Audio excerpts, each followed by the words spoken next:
Now, from the Low Country's news leader, this is Live 5 News. People are going to do anything to survive. Reports of looting and violence in Florida as the area struggles to recover from Hurricane Michael. A look at recovery efforts. Temperatures are warming back up into the 80s this afternoon. How long will the warmth stick around? Will we feel fall again? Have the answer coming up.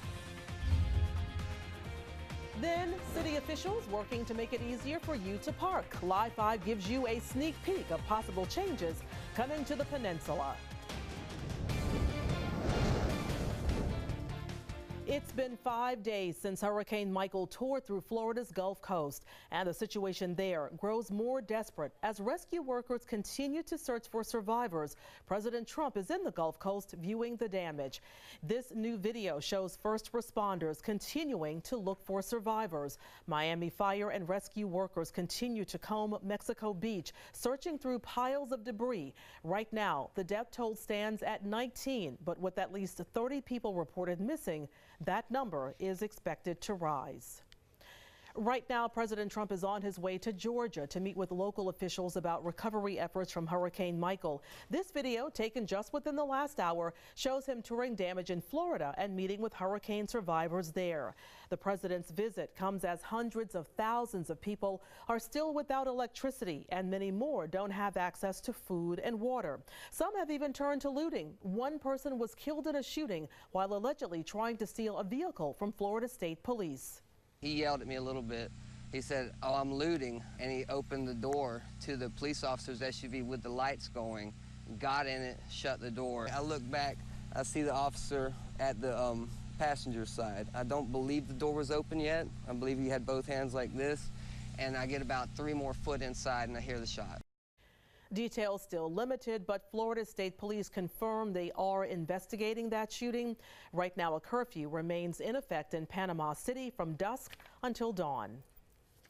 Federal agencies pitching in to help recovery efforts from Hurricane Michael. Check out these pictures from Florida's Gulf Coast. Members of Customs and Border Patrol are out patrolling neighborhoods to help clean up storm damage. According to the Federal Emergency Management Agency, more than 16,000 federal employees are on the ground helping survivors of Hurricane Michael.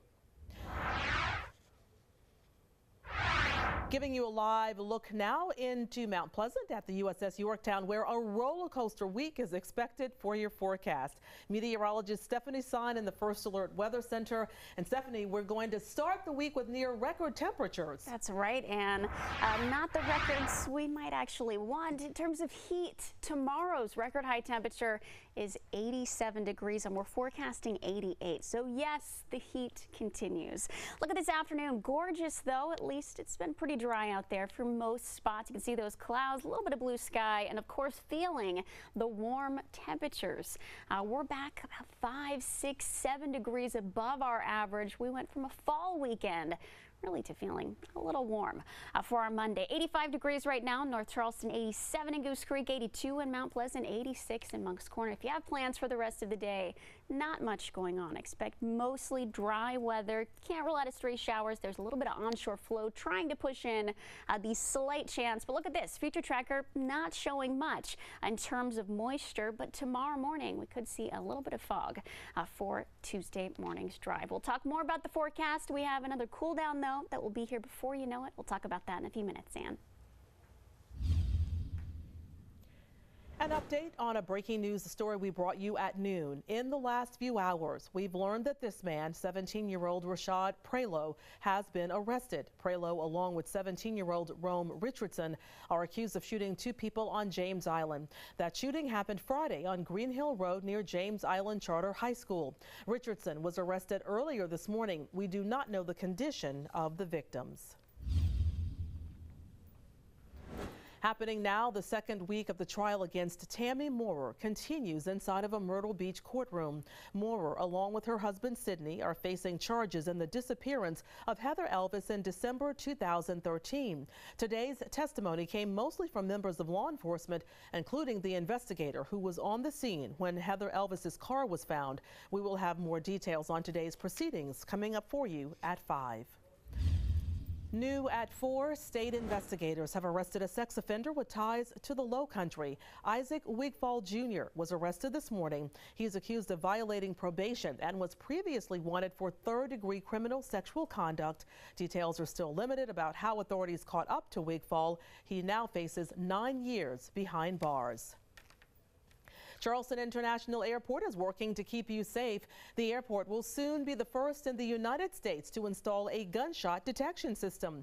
This system detects the sound and flash of a gunshot and alerts first responders as to where those shots were fired. Airport administration buildings have had this technology since last year, but Charleston International will be the first to install it in a public terminal. It will be located near the check-in and baggage claim areas. The city of Charleston is looking to make changes to parking. The results of a recent parking survey will be revealed tomorrow night. But Live 5 got a sneak peek at those findings. Abby O'Brien gives us the scoop. City officials held a drop-in style meeting today here in the downtown area. That survey was put out about 5 months ago to receive feedback as the city prepares to upgrade its parking for the first time in about 20 years. Over 3,500 people filled out the survey. 40% of those who filled it out work on the peninsula, and 36% of people live on the peninsula. I'm told the survey showed most people are able to find parking in under 5 minutes and within 3 blocks of their destination. It also found people want better public transit, rideshare, and bicycle services. And at the drop-in meeting, there was an opportunity to give input on different kinds of transit and even ways smartphones can help with parking. We saw both with residents, with workers, and with visitors that they would choose another mode of transportation if they knew it was connected, reliable, and safe. And that's a big piece to think about. A public meeting will be held tomorrow night to go over the findings. It's at 6 o'clock at the Clemson Design Center. But if you can't make that, there are other opportunities to see the results during the day tomorrow. Those times and locations are online right now at live5news.com. Reporting in downtown Charleston, Abby O'Brien, Live 5 News. Hot talkers today, a private company has bought the land belonging to South Carolina serial killer Todd Kohlhepp. The 96-acre property owned by Kohlhepp up in Spartanburg County was sold to a company called Strange Properties No. 1 for $500,000. That is the same piece of land where investigators found Kayla Brown chained up inside of a storage container last year. Kohlhepp admitted to killing 7 people and is now serving 7 life sentences. Newly released documents show the Department of Veterans Affairs has spent $3 million to hire private security for 8 Confederate cemeteries. These security measures were put into place following the deadly riots in Charlottesville, Virginia, to prevent vandalism. All 8 cemeteries are in northern states. The VA says none of the guarded cemeteries has been vandalized. In the next 2 hours, the South Carolina Public Service Commission will hold the final meeting to discuss the proposed merger of SCE&G and Dominion Energy. Federal and state commissioners have already approved the proposed merger. Now South Carolina regulators have the final say. The comments made in tonight's meeting will become part of a hearing and legal case over the failed VC Summer nuclear project. Tonight's meeting begins at 6 at the Charleston County Public Services Building off Leeds Avenue.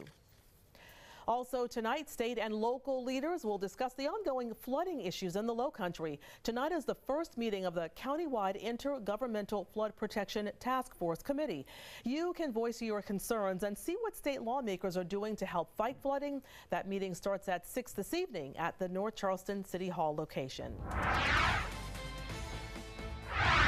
Next at 4, the search continues for a missing Saudi journalist. New developments in the Middle East. We would help someone who has cancer. Why would we not help a person next door who has depression? Raising awareness and helping those with mental illness. How one church in Iowa is tackling the problem of treating it head on. And we're taking you outside now where traffic is busy here. Traffic on 526 between Mount Pleasant and North Charleston. This is traffic right around the Don Hope Bridge area. We'll have a complete look at your traffic and your drive home coming up. New developments in Turkey after a journalist disappeared nearly 2 weeks ago. We want to show you video of a search team entering the Saudi Arabian embassy in Istanbul. Now, that same embassy, Jamal Khashoggi was last seen entering on October 2nd. Khashoggi is a journalist with the Washington Post and also has ties to the Saudi royal family and is often critical of their rule. Turkish government officials claim they have proof that Khashoggi was killed by a Saudi hit team. Saudi Arabia denies those claims. As the country draws closer to the midterm elections, a new CBS poll found Americans think the world of politics is getting uglier. CBS found 84% of registered voters think the tone and civility of politics are getting worse, and that sentiment is not divided by party lines. 78% of Republicans and 87% of Democrats agree that things are getting less civil when it comes to politics. Speaking of the midterms, don't forget you still have 2 days left to register to vote. Because of the disruption caused by Hurricane Florence, the registration deadline was extended to this Wednesday, the 17th. For more information or to register, all you have to do is head to the website you see here on your screen. It is scvotes.org. Now, your first alert forecast from Live 5 News. Not a bad Monday afternoon. Starting off our work week, pretty dry out there. You can see some clouds have moved in as we take a live look outside in Moncks Corner. Not a bad afternoon if you still need to get some things done today after you head home or the kids want to hang out outside. It's not bad. It's actually pretty warm. We're in the 80s, mid 80s for most spots, including Somerville, 86 degrees right now, 85 in North Charleston, 86 in Orangeburg, 84 degrees in Manning. So this feels a little different than what you felt on maybe Friday and Saturday. Wasn't it nice? Well, it was nice if you enjoy fall temperatures, but not so much if you prefer the warmth. You're probably enjoying today if you like the second half of that. You can see our 24-hour temperature change. We're 4 degrees warmer in Manning compared to this time yesterday, 2 in Somerville. Not too bad in Moncks Corner, 2 degrees warmer in Kingstree. You're going to notice this will increase tomorrow as well, as we're expecting another warm day on Tuesday, possibly making a new record high temperature. Live Super Doppler Max not showing a lot. You can see a little bit of green on the map here or there, just some small isolated showers out there, but not much going on. As we zoom way out, you can see where that moisture is coming from. There's a weak trough off our coastline, bringing in those clouds. Also that slight chance of a shower, but most spots will stay dry throughout the evening. Look at this though. As we zoom out, look off to the west, this long stretch of rain behind this system. Cooler air. So yes, we're in for another cool down. We'll talk about when in just a second. Let's first focus on tonight, your Monday. You made it through Monday. Good job, by the way. 8 p.m. warmer. Tonight, look at this, 78 degrees, 76 by 10 p.m., mid 70s by midnight. A few nights ago, temperatures were in the 60s by that time, so definitely a big difference. We're actually warming up before a cold front moves on in. So much so that tomorrow we could be near record high temperatures for this time of the year. 2 cold fronts, though, they're on the way, so we just have to wait for those. They'll be here before you know it. Also, a few rain chances pop up with the approach of those cold fronts. Let's talk about the first one that will actually move in late Wednesday. Feel a difference by Thursday, especially. Look at this cold front will move closer and closer to the low country throughout tomorrow, eventually passing us throughout the day on Wednesday into the evening, and then the cool down. Look at those, I can't quite see them, but those temperatures off to the west are on the cool side, so we're going to feel a little bit of a chill towards the end of the week, and then a second cold front moves in towards the end of the weekend. 2 cold fronts in 1 week. We're finally getting fall to stick around, I think. You can see with our future tracker tomorrow, a little busy by this time, around 3-4 p.m. Watch out for a few scattered, isolated showers, not widespread, but we're getting some moisture development right ahead of that cold front, and that chance goes into Wednesday as well. Boating forecast, maybe working outside tomorrow. You can see those temperatures staying in the mid 80s in the water, even higher though further inland. Definitely a warm day. The water temperature continues to drop as we get those cool downs, so enjoy the water maybe while you can, because we don't have too much longer to do so. Next 3 days, check it out. We said a cold front is moving on in. Those temperatures will eventually bump back down. You can see the slight chance of a shower Tuesday and Wednesday. By Thursday, especially into the end of the work week, those numbers will drop. And look at our low temperatures. back in the 50s. Not too bad. We'll talk about that full 7-day forecast coming up at 5 with our Chief Meteorologist Bill Walsh. But now let's check out traffic. If you are heading out, maybe picking up some dinner, just getting the kids after school, you can see we're a little slow along the merge. We're moving. Good news there, but a little slow. And boy, look at that backup.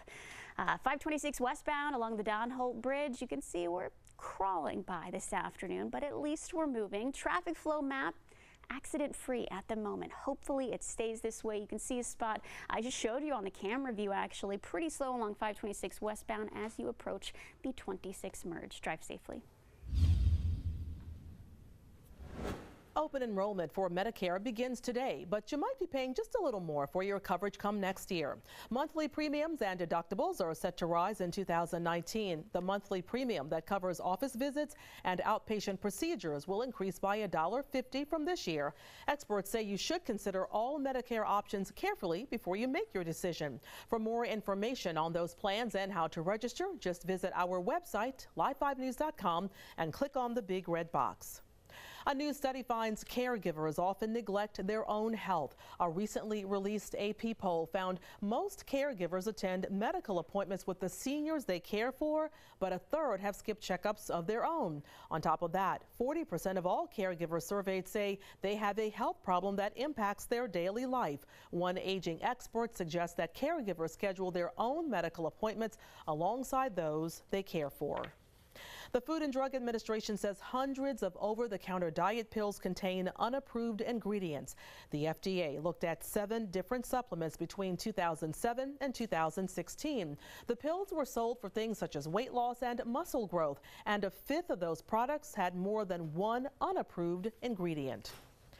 New research from Harvard has found postpartum depression could be linked to pain caused after childbirth. Previous studies believe that postpartum depression was caused by the pain during childbirth. This new data could help OBGYNs identify new moms who are at risk and help them better manage their pain.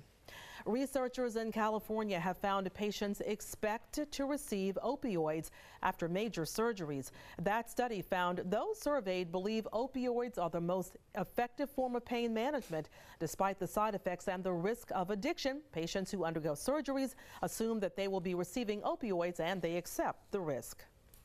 Every year, mental health issues cost billions of dollars, and the availability of treatment has become a hot-button issue. Lucas Voss shows us how one church in Iowa is hoping to make a difference. A decade-long tradition at St. Patrick Catholic Church is trying to raise awareness about mental health issues and also help those suffering to feel more welcome and integrated. Dog spelled backwards is God.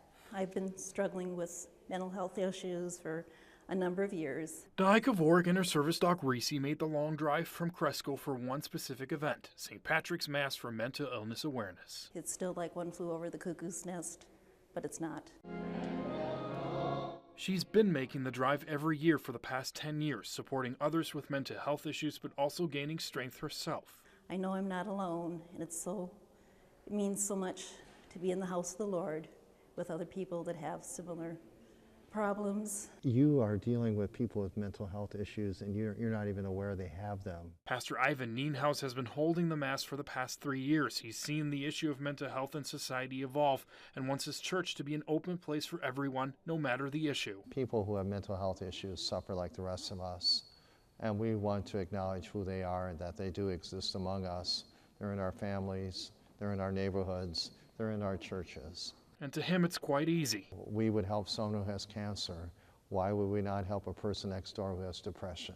Apart from members of the church, community organizations like Foundation 2 and the Abbey Center also participated in educating and raising awareness. And for mental health professionals, it starts right here. The first step is to get the awareness and to get people to make the connections with the community agencies. What do I do? How do I treat this? Who do I tell? Amen. And much like the Apostle Simon helped carry the cross for Jesus, it's on all of us. We all have a purpose in this world. We just need to have a better understanding of mental health. Now next year, the church hopes to extend the event and hold a community. In the next 5 minutes, giving thanks to Pets with a Purpose. See the annual Blessing of the Therapy Dogs at MUSC.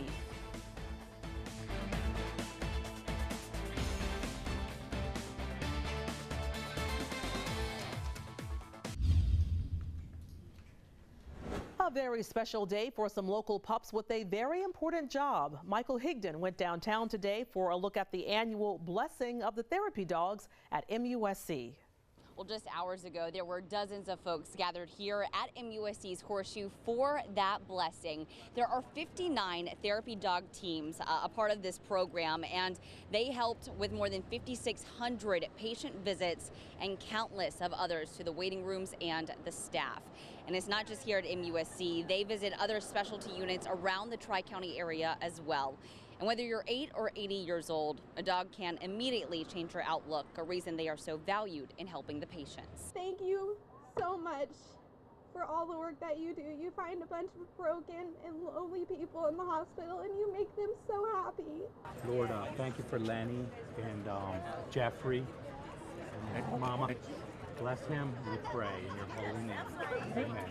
Now, after the ceremony, the chaplains went around and blessed all of the therapy dogs and their handlers. And officials say the program is growing. Starting next month, the pet therapy teams will be adding multiple other destinations to their list as well. Reporting from MUSC, I'm Michael Higdon, Live 5 News. What a great program. I know that everyone there enjoys that. All right, the recent rash of hurricanes impacting South Carolina businesses. We'll tell you how some in the PD are still struggling to make up for lost time following Hurricane Florence and all of the devastation that it caused there. Inside Edition is coming up next. For news, weather, and sports updates whenever you want them. Download our free Live 5 News and Live 5 weather apps. You will find them free in your app store on your phone. We'll be back at 5 o'clock.